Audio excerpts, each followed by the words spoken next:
滚滚长江东逝水，浪花淘尽英雄。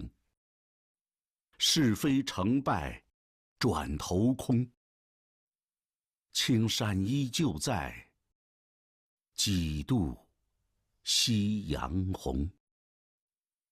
1800年前，东汉王朝步入末路，天下纷争，群雄割据。曹魏、蜀汉和东吴鼎足而立，这就是历史上著名的三国时代。公元280年，西晋灭吴，三分天下终归一统。至此，历时60年的三国时期结束了它的历史使命，任由越来越厚重的岁月尘埃遮蔽、掩盖。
1700多年前的深秋，渭河之滨五丈原，蜀汉丞相诸葛亮与他的老对手司马懿在这里对峙已经上百天了。连年征战的辛劳让诸葛亮不堪重负，他的生命即将走到尽头。小说《三国演义》这样描述：诸葛亮仰天长叹，我再也无力临阵讨敌了。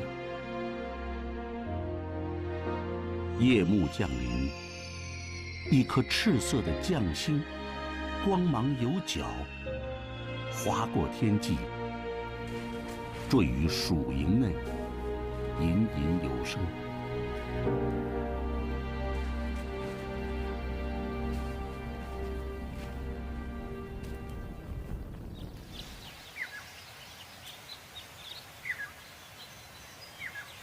大里村是五丈原东侧的一个小山村。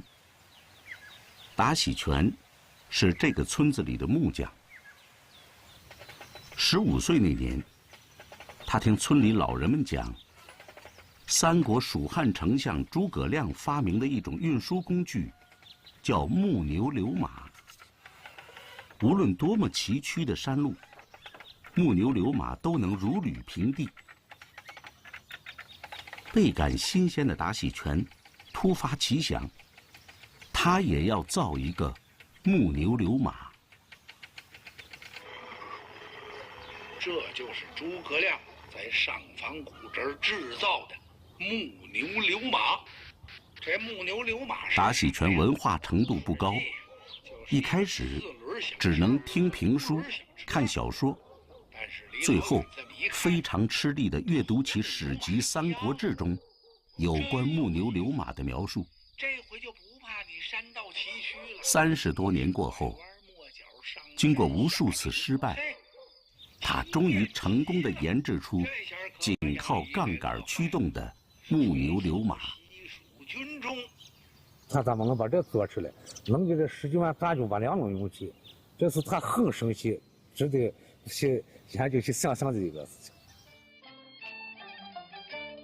今年已80高龄的陈祥华，曾经担任国家图书馆文献杂志主编。从1962年开始，他耗费25年的时间，完成了这部诸葛亮形象史研究。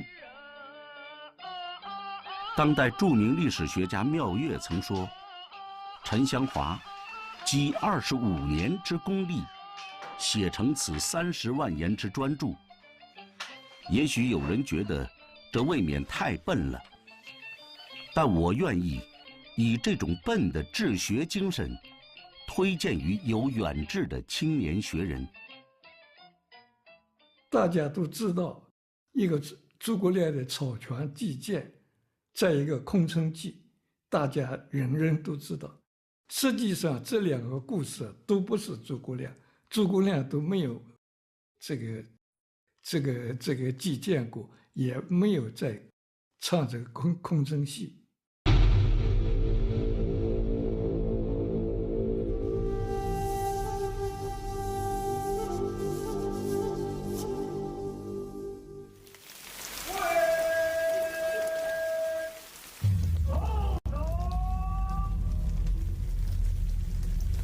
农历4月初8，山西亥州1年1度的关帝庙古庙会，在滂沱大雨中如期举行。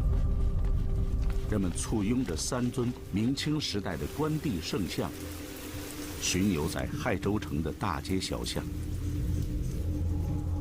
据说，亥州关帝庙古庙会发端于北宋徽宗年间，距今已有900多年的历史。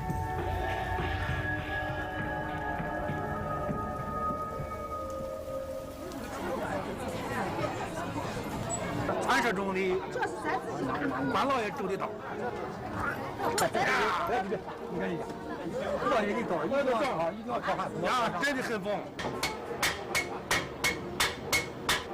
今年50岁的铁匠王山，在陕西周至一带很有名气。这个祖传下来的铁匠铺，最近更是迎来了许多慕名而来的村民。因为王山父子打造了一把古代兵器——青龙偃月刀。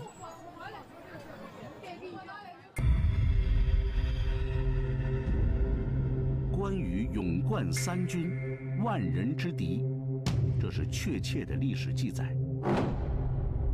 但是他使用什么兵器，却无人知晓。《三国志》只是说他策马刺粮于万众之中，斩其手环。大刀用于战阵之上，有史籍记载的不早于唐宋时期。但是，所有关帝庙里都有一把青龙偃月刀。因为啥？关老爷这是武神，因为啥是只有关老爷才能配得上拿这一把青龙偃月刀。沈伯峻和谭良孝这2位学者，一生都在从事三国文化的研究。上个世纪80年代，古典小说《三国演义》的研究由沉寂走向复苏。他们认为，编撰一部与学术研究相适应的工具书是当务之急。1989年，由2人合编的《三国演义大词典》出版。《三国演义》涉及的多方面的历史知识，比如直观、地理、天文、兵器、典故等等。所以呢，针对广大的研究者和读者的需要，我和谭良孝先生，我们决定一起来编这么一部《三国演义词典》。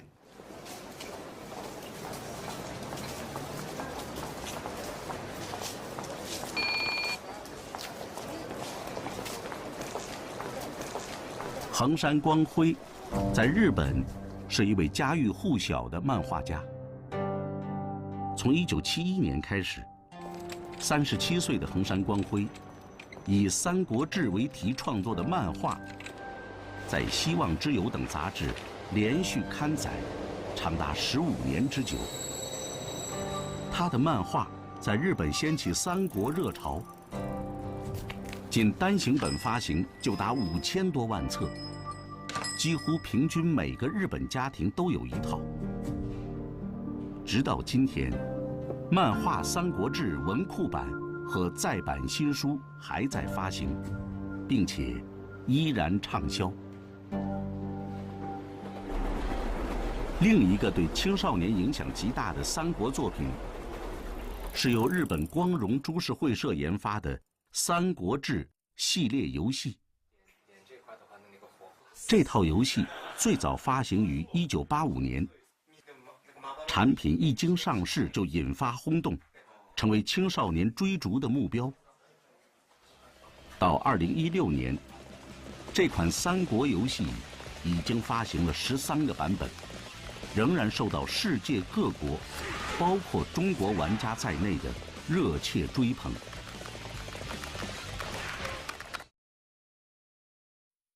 这是明朝嘉靖元年刊刻的《三国志通俗演义》，是目前发现存世最早的《三国演义》版本。这部书正文第1页有这样一段文字：晋平阳侯陈寿史传，后学罗本贯中编次。平阳侯指的是曾经出任平阳侯相的陈寿，就是史书《三国志》的作者。那么罗本是谁呢？罗贯中，名本，号湖海散人，生活在元末明初时期。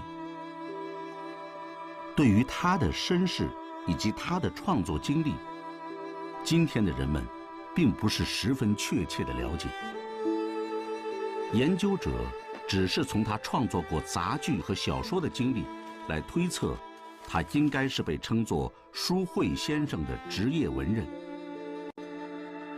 那时期，通俗文艺作家的地位不高，就如同这幅明代壁画所表现的，只是浪迹江湖的下九流中的一员。而罗贯中的籍贯则一直是个谜。直到今天，山东东平人和山西太原人的2种主要观点仍然相持不下。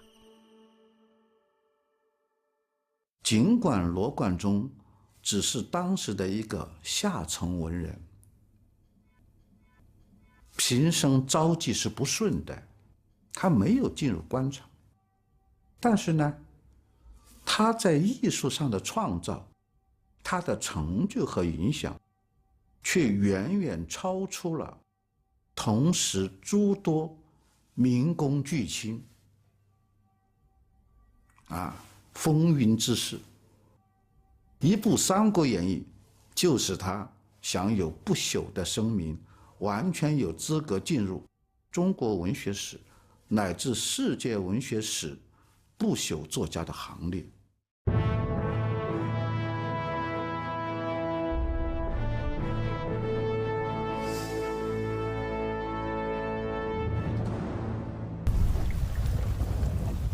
近代以来，随着考古学、人类学和生命科学等实证科学的长足进步，学界对三国历史或者三国文化的研究，早已超出仅对历史典籍进行考证的传统领域，并且取得了惊人的学术成果。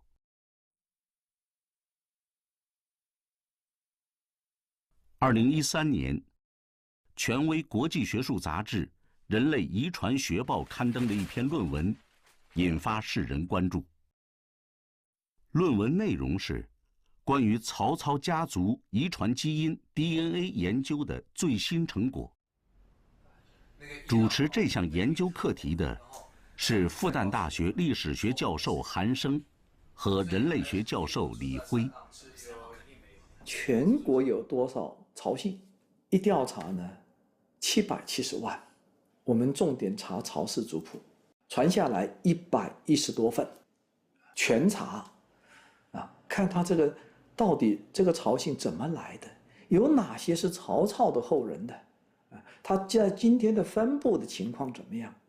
我们后来找到8家，实际上找到了9家有曹家谱里面记载，或者有其他的文字证据记载他们是曹操后代的这个家族。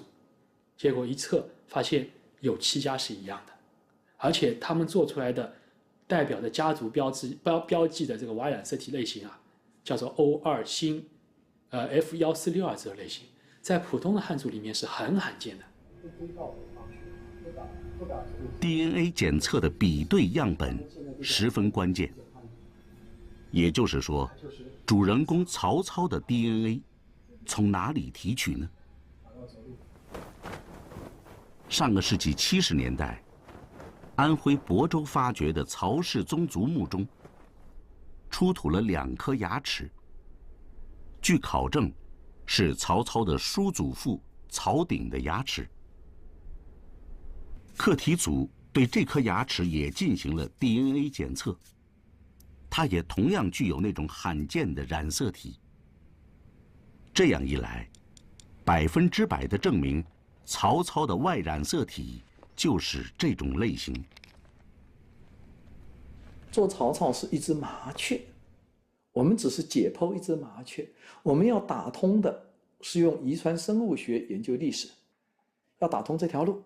这条路意义在哪里呢？我们这些年一直在积极推进的，就是建立中国古民族各个民族的基因。我们要把它全部建立起来，我们要根据这么大的宏大的研究里面，我们要展示出中华民族在各个历史时期是怎么大融合、怎么形成的。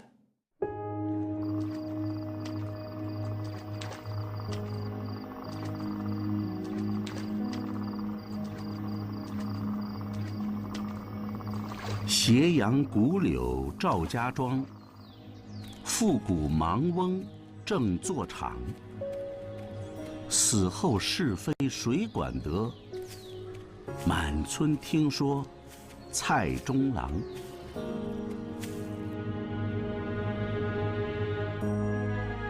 这是南宋诗人陆游的诗，他描述的是一幅古书艺人为村民说书的场景。早在北宋时期，大文豪苏轼在他的随笔集《东坡志林》里讲了一个跟说书有关的故事。他说，城里人家但凡有小孩淘气，无暇管教，便给些钱让他去听书。孩子们听到刘备战败，就郁郁不乐，还有哭鼻子的；而听到曹操战败，就一起大声叫好。那就是说三分，说三分就是说三国分立啊。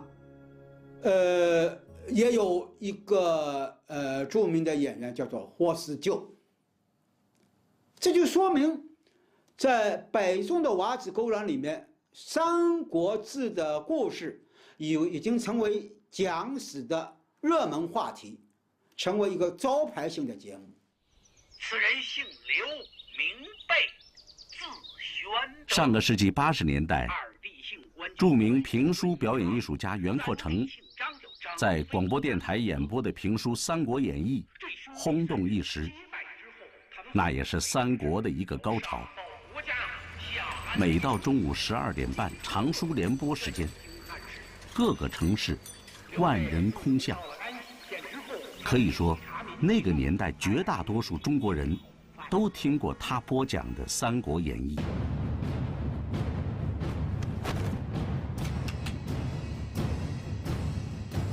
地处雁北的山西定襄，流传着一种古老的射火表演。每年农历正月15，村民们顶盔贯甲，手执兵刃，将1000多年前的战争重现在人们眼前。据史料记载，早在明朝万历年间，大马射火就盛行于雁北地区。他们最常表演的剧目是三国时期著名的官渡大战。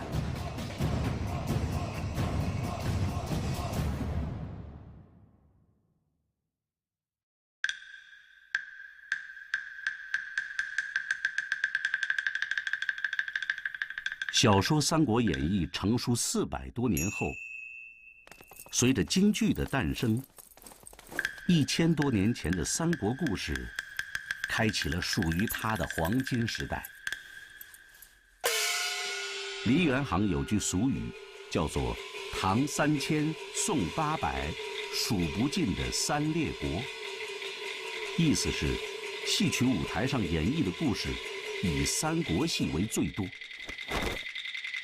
这时候，高台上的生旦净末丑，将一个个三国人物和他们的忠肝义胆、奸诈仁厚、义薄云天，刻画得惟妙惟肖，深入人心。三国故事由此进入了一个流传最为广泛的时期。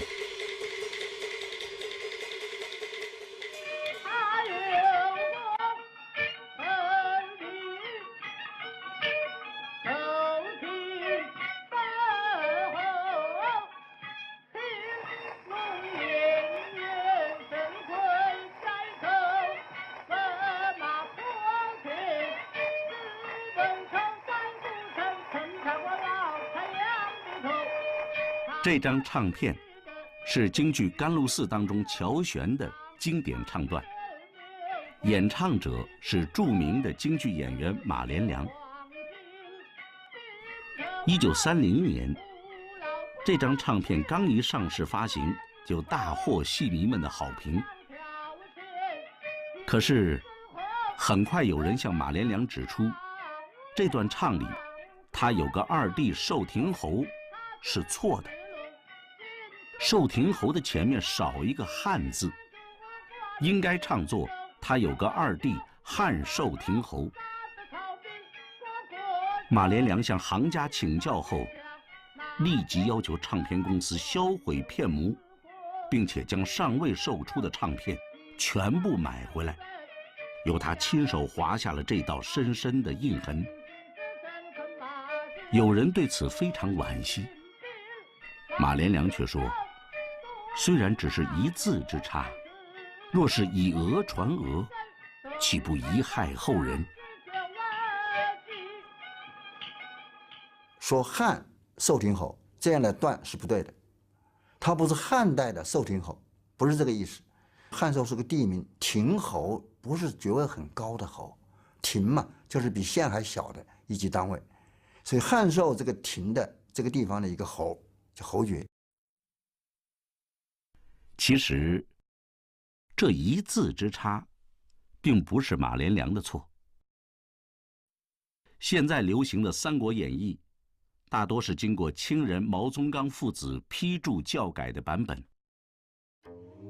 在毛宗岗之前的版本当中，有这样一段情节：官渡之战，关羽斩颜良、诛文丑立了大功，曹操封他寿亭侯，并授以官印，但是关羽拒不接受。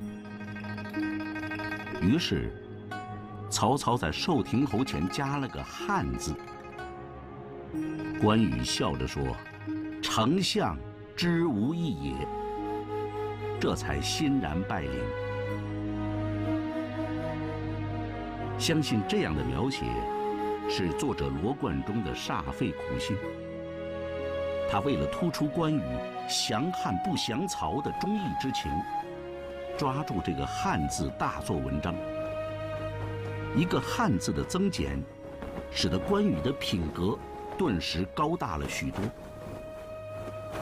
这个汉啊，这个汉字代表了正统，代表了关羽对于汉室的忠心，所以有这个汉字在前面，大家很容易往这个忠心、往这个汉朝、往汉室这个方面来想。然而，数百年来，人们从情感上都认同和沿袭了罗贯中精心构思的降汉不降曹的情节，而关公义薄云天、大义凛然的形象，更是与这个汉字的有无密切相关。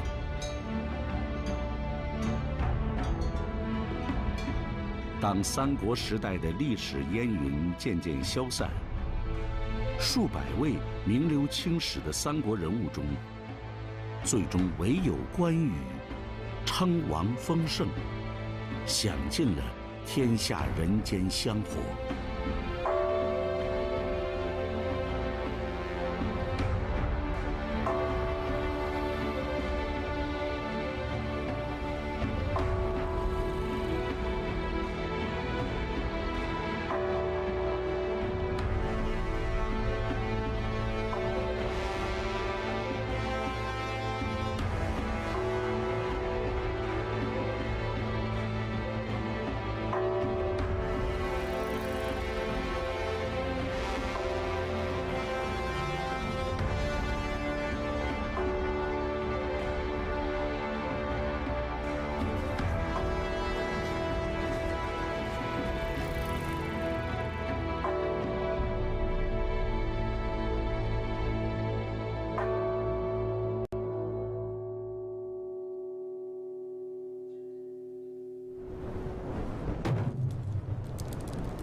狭义的三国，从魏文帝曹丕登基算起，不过60年；广义的三国，从汉末黄巾起义算起，也不超过100年。在世人心目中，那是一个群雄逐鹿、英雄豪杰辈出的年代。可是，虽然不过短短的100年，却是中国历史上一个动荡扰攘的时代。一生征战不息、荡平群雄的曹操，在他的名篇《蒿里行》里发出了长长的叹息：“白骨露于野，千里无鸡鸣。生民百遗一，念之断人肠。”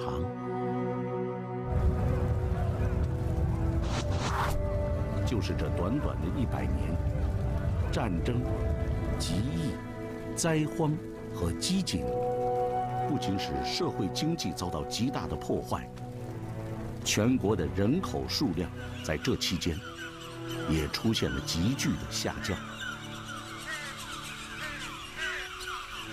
蒿里行，它是用概括力、全景式的扫描了这场战争前后的过程。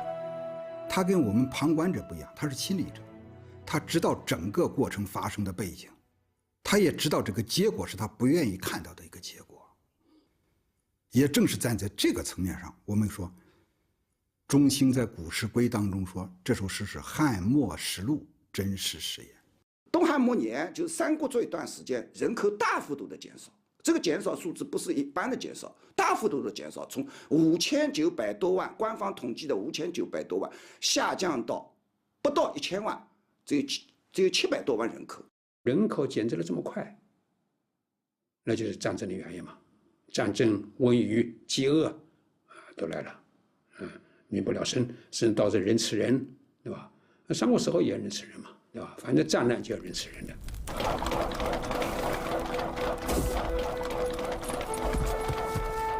三国时期的人口户数到底是多少呢？由于缺乏充分的史料，这个问题几乎成为中国古代人口史的一个盲点。传统的观点认为，三国时期的人口低谷只有700多万，但是现代学者并不认同这个统计数据，他们估算这一时期的人口低谷大约在2000万左右。即便如此，中国历史上人口数最少的时期，也非三国莫属。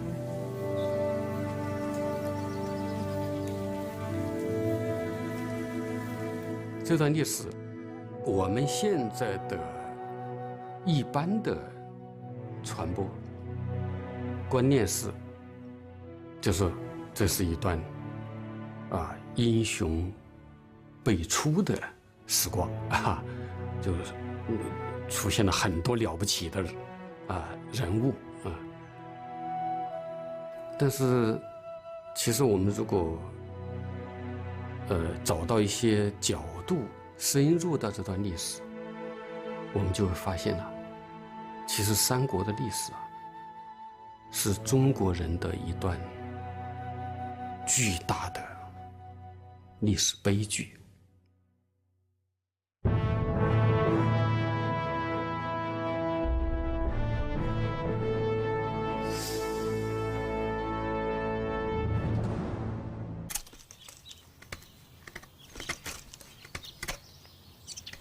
小说《三国演义》成书后，很快就成为坊间最为风靡的书籍。1943年，史学大家吕思勉在撰写三国史话时就说：“现在的中国书籍行销最广的是《三国演义》。”据书业中人说，它的销数年年是各种书籍中的第一。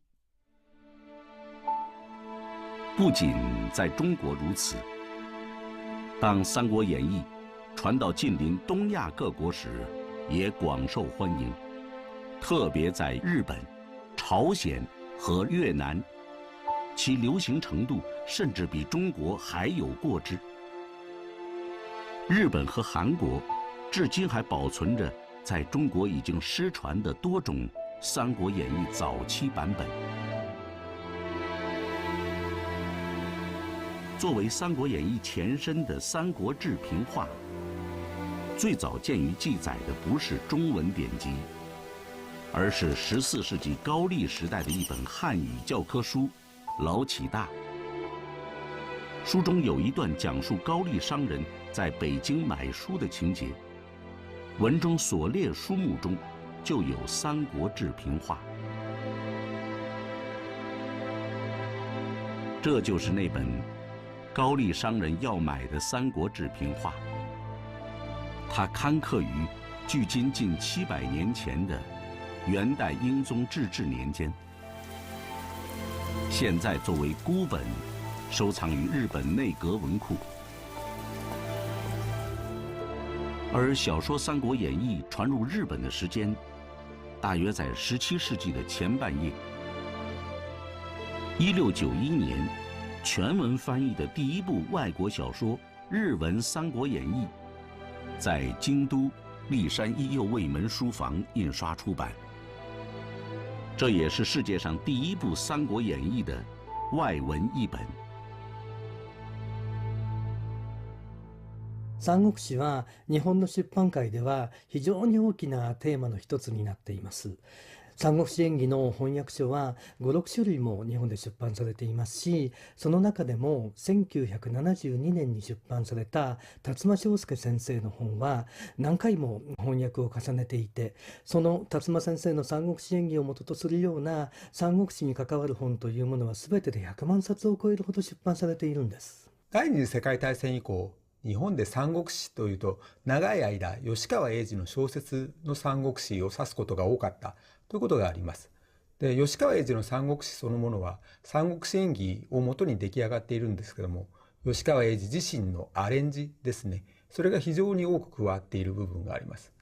そして特に1990年代以降において三国志という名前がついていると本やもしくは漫画なんかがすごく売れるということが確かにありまして、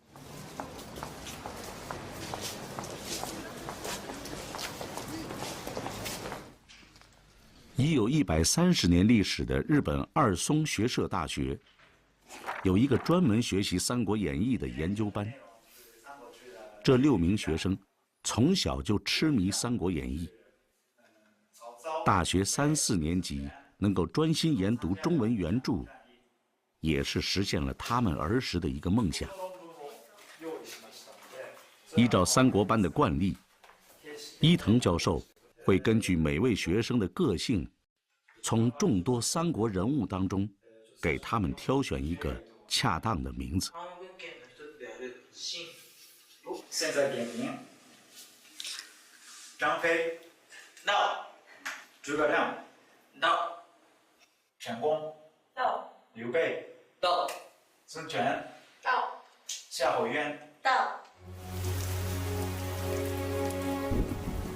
更深岐山悲秋风，阵云暗暗五丈原。奈何蜀军旗无光，鼓角寂寂今无声。这是日本著名诗人土井晚翠的长诗《星落秋风五丈原》。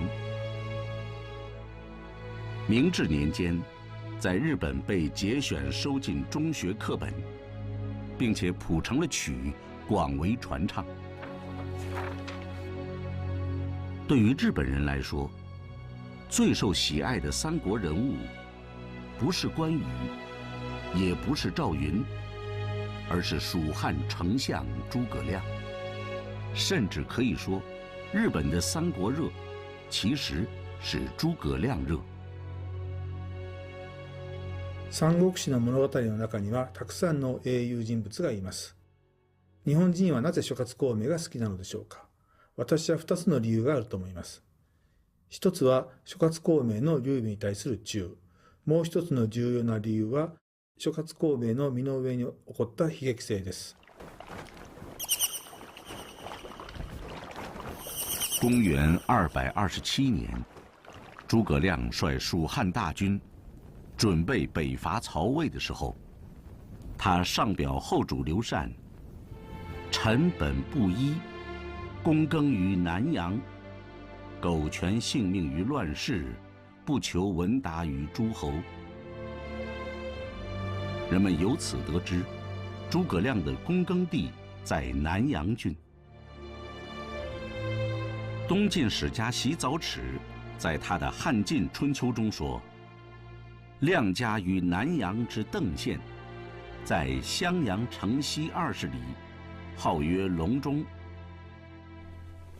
南阳后来属河南省管辖，襄阳则在湖北省境内。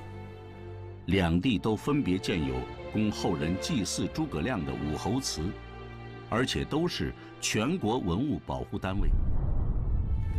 可是，由于史料记载过于简略，诸葛亮的躬耕之地到底是在南阳还是在襄阳，就成为后世一桩难解难分的公案。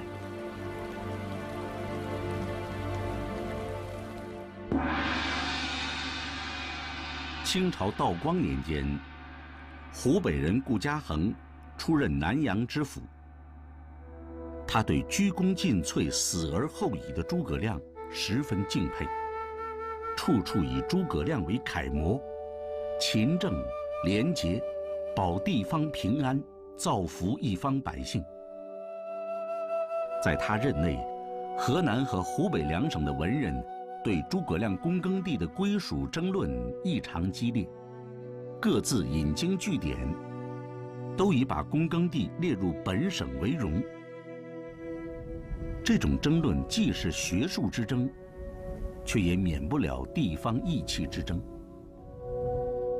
这时，顾嘉恒力排众议，写下了这幅著名的对联：心在朝廷，原无论先主后主，名高天下，何必辨襄阳南阳。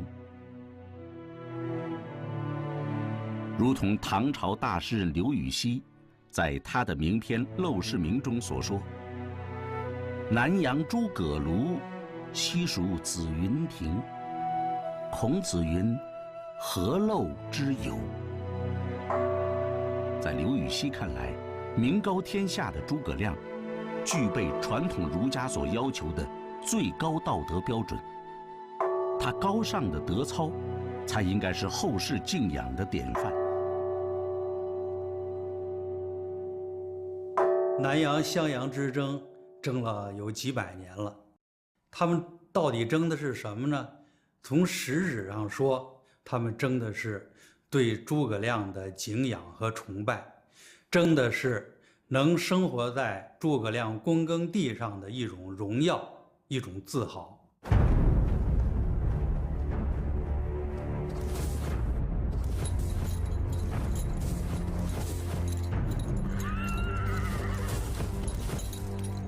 民间一直流传着这样一句俗语：少不读水浒，老不看三国。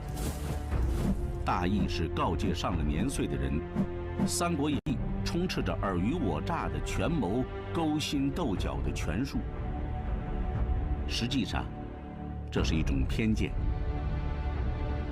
有学者认为，单从人们使用成语俗谚这个角度来看，《三国演义》一书起了承上启下的作用，可以说，它是中文世界成语俗谚的一个重要的源头。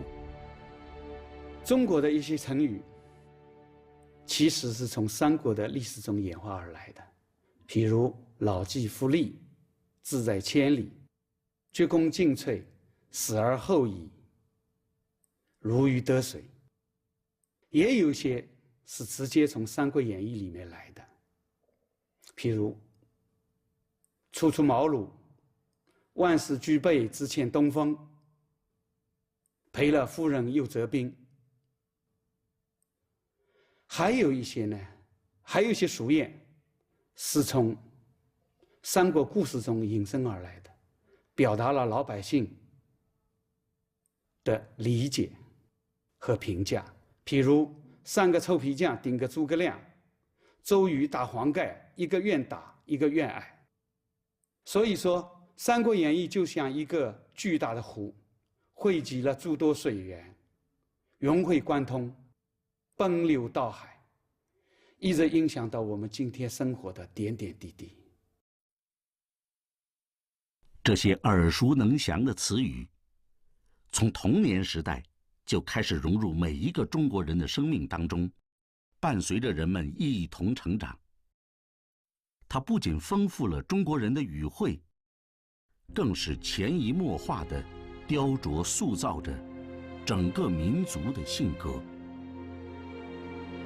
三国的世界，它的主要就是一个精神的世界。精神的世界啊，我自己最欣赏的就是关公的精神世界。我还是蛮喜欢曹操这个人。曹操他是在不管《三国志》也好，或者是《通俗演义》这个小说里面也好，其实他对人才都是非常重视的。我最崇敬、最喜爱的人物是诸葛亮。历史人物诸葛亮本来就是那个时代公认的杰出人才。如果没有曹操这样一个人，三国的世界会暗淡许多；没有诸葛亮，他会暗淡许多，啊。所以在三国的世界当中，可能曹操和诸葛亮是代表两极。三国文化它属于中国传统文化里边，就是参与了塑造中国人的民族性格的这么一种文化。就是中国人为什么是现在这个样子的，我们可以从三国里头找到一些答案。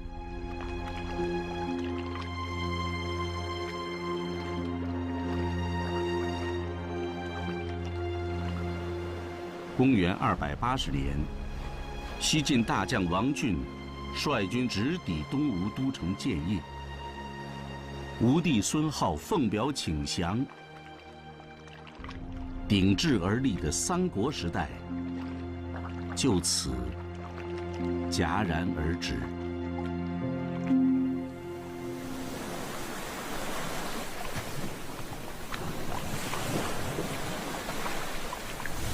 大江东去，浪淘尽，千古风流人物。北宋大文豪苏轼的亘古叹息，言犹在耳。数千年来，王朝兴替，犹如一幕一幕历史大戏，不停地上演。在人们心中，唯独这短短的100年，却始终难以落下帷幕。这100年，恰似历史长河中一个极其耀眼的瞬间，却给这个文明古国留下了如此众多的精神遗产。其中光芒夺目的，正是那些灿若群星的风云人物。正如史学大家钱穆先生说，今天任何一个中国人都知道些三国史，也许是因为有罗贯中做了《三国演义》。但罗贯中为何来做《三国演义》？《三国演义》为何能如此流传？正因为三国时代人物多，而且真算得人物。这些人物，有的被尊为圣贤，如志绝千古的诸葛亮，如义薄云天的关云长；有的被斥为奸雄，如白脸的曹操；还有更多的人被奉为英雄豪杰，如仁德爱民的刘备，勇猛无敌的张飞，百战百胜的赵云，老当益壮的黄忠，唯才是举的孙权，英姿勃发的周瑜，忠厚贤良的鲁肃。除了这些几乎每个中国人都耳熟能详的名字之外，还有陈寿、裴松之、司马光、朱熹、罗贯中、毛宗岗。纵然历经100年的沧桑，这些名字却依然光彩照人。